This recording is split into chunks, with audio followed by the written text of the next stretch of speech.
Growing vegetables can be a little bit of work, but the results are fantastic.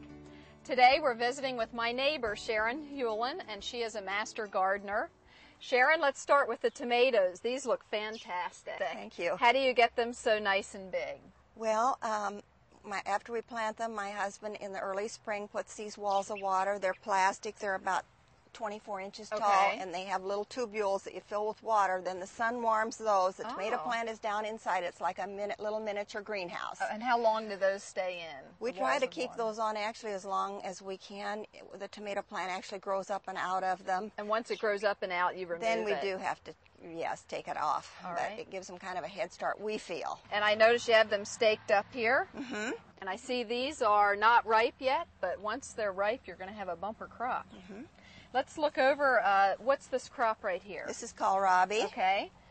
What is kohlrabi? It's a cruciferous vegetable, you know, in the cabbage family and broccoli and all of that. And it has, I see the leaves have some holes in that. Is that a problem? And what causes that? Well, it's that cabbage butterfly that comes around. We may see one here flying around, and they lay their eggs underneath and then make those holes, but a little damage is acceptable. Okay. What, and it doesn't, can we take a look at one of them? Yes, we surely can. And what do you use this for? Or? Well, we use this as a raw vegetable, but you can cook it too. All right, so you just pull these leaves off and... Yes, and then cut that root part off. And this is ready to eat. It's fully grown here. We eat a lot of them raw. Great. Let's walk on over and look at your peppers. Okay.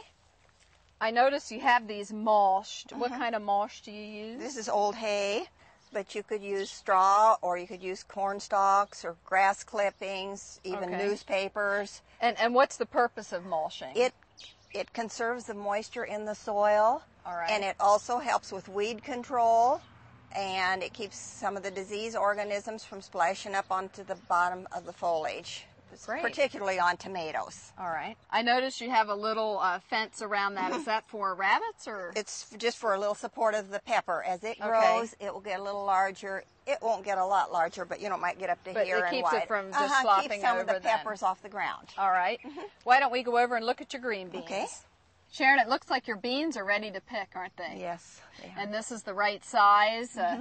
Anything you can tell me about beans? That you want to wait till the last frost date after the average last day in your area to plant them, because they're a warm season crop. So if you plant them too early, they could frost. Right.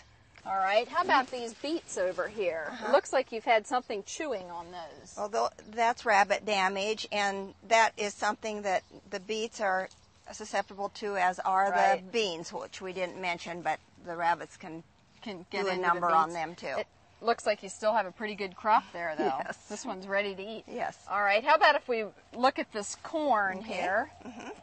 You know, I've grown sweet corn and had a lot of problems with raccoons. Do you? Yes, they seem to want to come and check it out. Yeah. You don't have a fence around there, but I guess you could put a fence around if you wanted. Yeah, you could use an electric fence, or, you know, we did try the radio at one time. Playing the radio? A few years, playing the radio at night, but it didn't seem to help. I've tried everything too, and the raccoons seem to be smarter than me. Me too. All right. Well, that sounds great, and I appreciate your thoughts, Sharon. Well, thank you, Betsy. I've enjoyed it, and thanks for coming. Glad you could visit. You're welcome.